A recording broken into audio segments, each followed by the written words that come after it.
designer and lived here almost my entire life, making graphic design for maybe half of it. And that's a little bit about how deep do you want me to go? I shouldn't say I grew up. I sort of, in my teen years, started skateboarding and playing in bands, sort of really bad, loud punk bands, and that was sort of my gateway drug into graphic design and thinking about graphic design, and slowly became less interested in playing in bands and making music and more interested in like what came after that, what music could look like as a visual experience. And so just started designing records and making sort of flyers and posters, and started putting records out as like a record label. And then from there sort of segued into going to school for design, and from there sort of being in Los Angeles and having many friends that were kind of in bands and still doing that as a profession sort of became my stepping stone. And it's sort of just grown from there, and sort of my tentacles of design have sort of reached out within music, but without, into sort of art and architecture and fashion, and sort of, it's all connected somehow.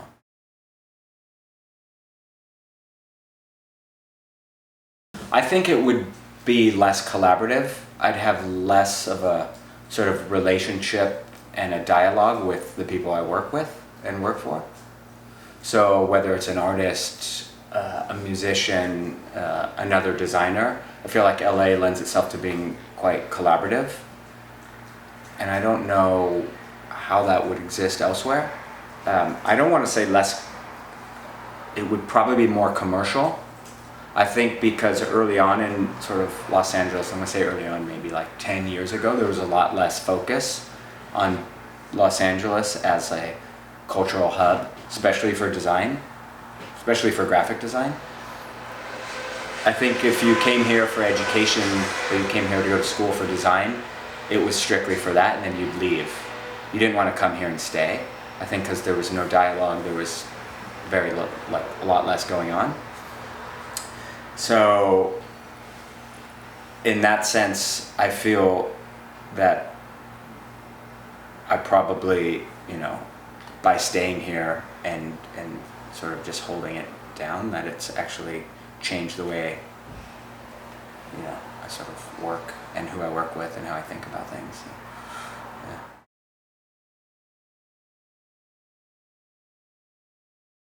Well, I think a lot of it is that there are so many schools here for graphic design that a lot of people are coming here and just deciding to stay just because all the other sort of hubs are getting overpopulated with designers, right? That Los Angeles is, was still quite small in that sense, that people just decided to stay. I also think people just enjoy it as a general city for what it has to offer for designers or artists or musicians, and that it's somewhat accessible to, be multidisciplinary. So you could be a designer and work for a studio that's doing print work, but also does maybe, motion, or blends itself from like really independent projects to really commercial projects. Like the scale is there is a scale, which I think is quite nice. I don't know how much that exists elsewhere, and maybe it does. That could just be my naive outlook to sort of what's happening elsewhere. I know that that isn't how you define Los Angeles, but I think that's what maybe makes people want to stay here or live here and do design.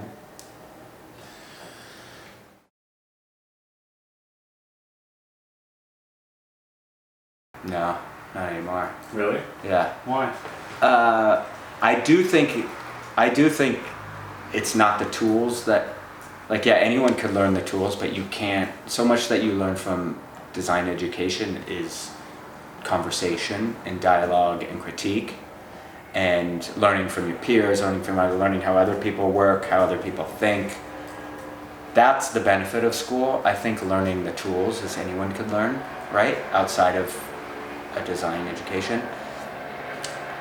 I think my feeling towards it now is that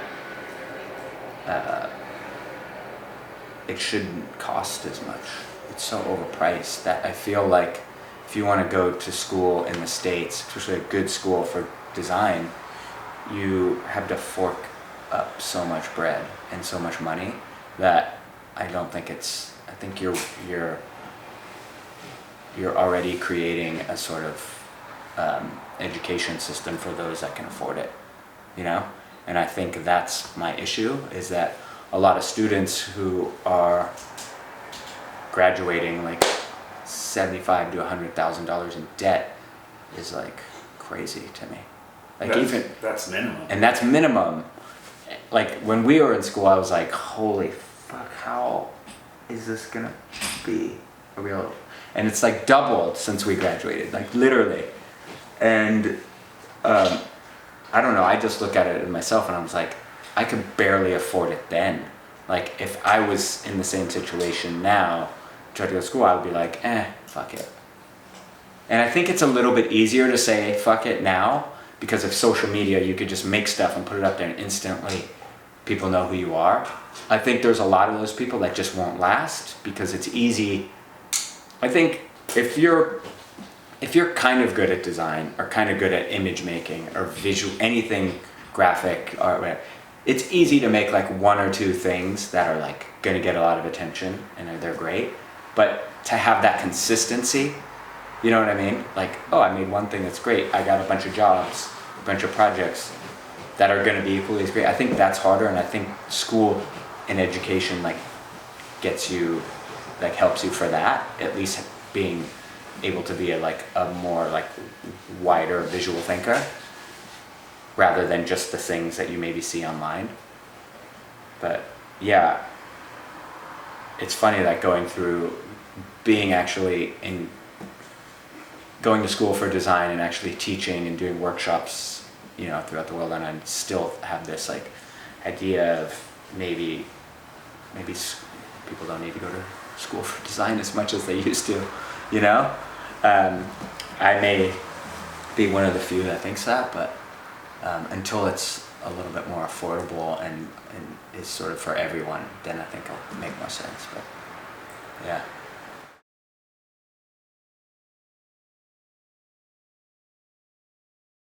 Well, I guess I'll start by like comparing it to other cities.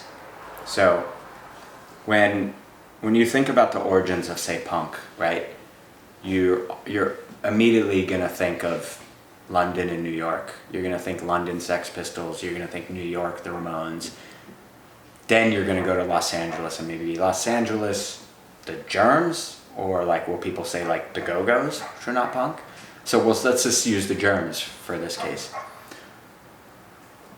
So it's like third in if we're talking about the origins. I think Los Angeles has always filled that sort of third role of like people are gonna think London, New York first. When you think of London, like okay, you think of the Sex Pistols as a group. Okay, they maybe created the genre for this purpose. Even though they're sort of a curated sort of band, they're an art project, curated, right? They're kind of like a boy band, essentially. Ramones, okay, they're a punk band, but they're on a major label. They're kind of a pop band, right? But still probably the most influential, more so than the Sex Pistols. But without the Sex Pistols, you wouldn't really have the Ramones. Then you get to Los Angeles and you're like, okay, the Germs, who out of all those bands are probably the most real, authentic, like punk band. Like they sucked at their instruments. They didn't care about putting out records. They looked like they just, you know, they fit the part, but without them, without the Sex Pistols and without the Ramones, you wouldn't even have the Germs. So I think that's where Los Angeles is like, it's still its own thing and it's influenced by these other cities and other moments, but it's still the one who kind of doesn't give a fuck as much as like doesn't really care, as it's a little bit more like of a renegade city. Like it cares about what these other cities are doing, are influenced by them, but is creating their own identity. And I think Los Angeles has always been this sort of cast of sort of makers and thinkers that are a little bit more opened to the way they think and are not as like buttoned up and thinking about like what the rest of the world, influenced by the rest of the world, but are still going to be like, yeah, I could play a guitar, I don't know how, but I could still make a band. Or, you know, like I love how the Ramones sound, I love how the Sex Pistols sound, but we're not going to sound anything like that. You know? Yeah. That's Los Angeles to me still.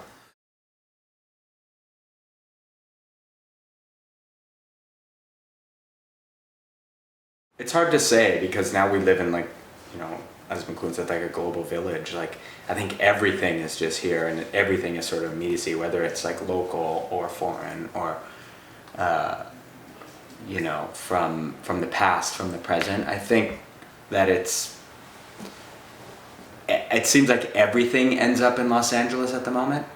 Like that, I don't know, I don't think of it as so much like influenced by like outside foreign ideas. Everyone just, you know, doesn't really answer it, but maybe so.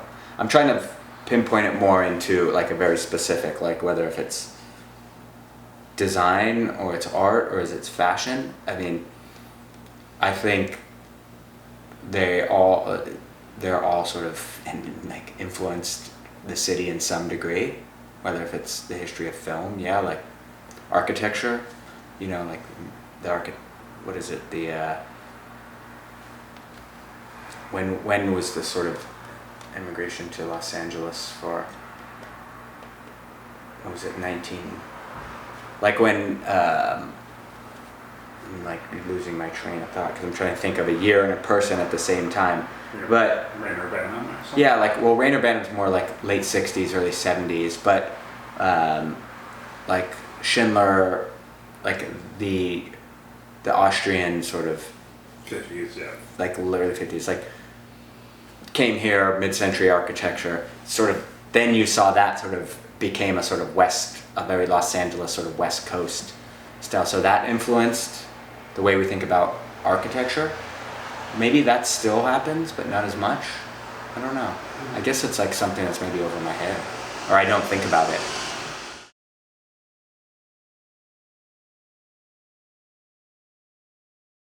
I think in terms of graphic design, I would say it had a moment where it has a very, very sort of hideous commercial side in that is connected maybe to the entertainment industry, right? That you see sort of everywhere.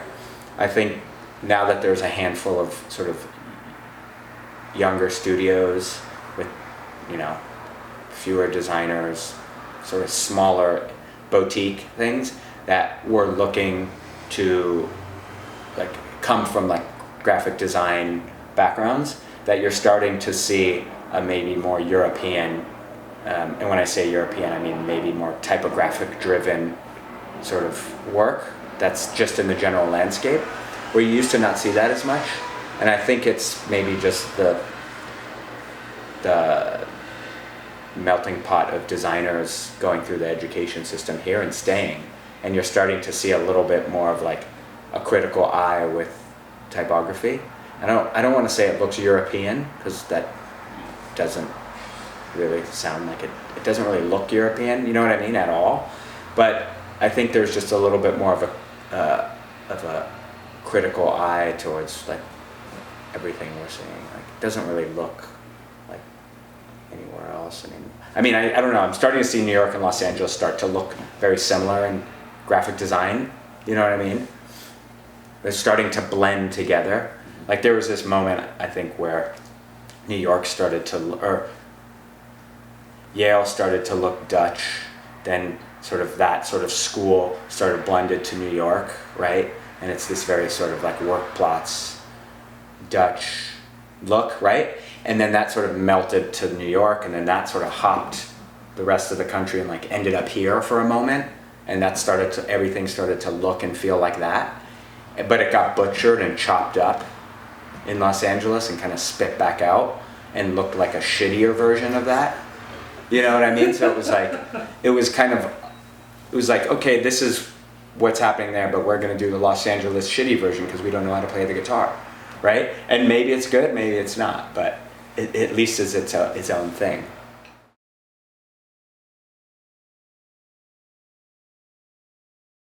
For me, what keeps me interested is like always having a pivot, like a pivot moment. So right out of school, going right into like a very straight graphic design art direction job at SciArc, it was like very graphic design focused. Okay, posters, books, exhibitions, logos, ephemera, print heavy. Like, you know, every project you're like, it's a new project, you haven't done this. You're like, oh, how am I gonna do foil stamping with embossing? Like, those are the things that keep you interested. Once you get over that hump, for myself, it was like, okay, what's next? Okay, I'm gonna pivot my disciplinary. So it was like from print to more towards art direction. And then it was from art direction, it was more towards creative direction, which just starts to bring in more bring in more disciplines. So it's not truly graphic design. It's not always about graphic design. And I think that pivot for me is where I have to keep going. So it's like including more sort of disciplines. Otherwise, if I was just strictly doing graphic design and like making books and, you know, doing graphic design things, I think I would just be quite like grumpy. You know, I'd be like, okay, sure, yeah. Like you don't get bored, you just become complacent. And I feel like the client wins more because they're like, oh, this is a little bit more, this is a more cost-effective choice. And you're like, does that mean it'll get done sooner? Sure, you know? Where I still like to have that fight in that things still feel new and keep me excited. And so going from something that's like this big on the screen to something that's like gonna be 40 by 60 feet, it still excites me. So yeah, or something that brings me to a new city, or I meet new people, or like that's I think what keeps me excited. So.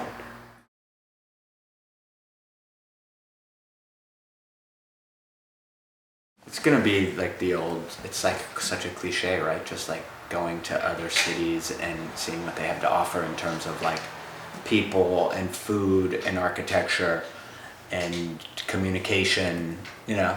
I think for most designers, like even when you'll say like, oh, what do you do besides graphic design? It's like, even when you're not doing graphic design and you're somewhere, you're still thinking about design. It's hard for design to get out of my head. Even if I'm like on vacation and I'm traveling and I'm on the beach, you're still like, okay, you're out there, you're like, oh, this is a beautiful composition. Just these people with the horizon. Like, I'm on vacation, I'm not thinking about work, but immediately something is penetrating my brain. Like, there's no turn off design filter. It's just always fucking on. It's like, can't help it. Doesn't mean you're working, it just means like you're just constantly like you're just a visual communicator, so it's always gonna be hitting your brain, right? So yeah.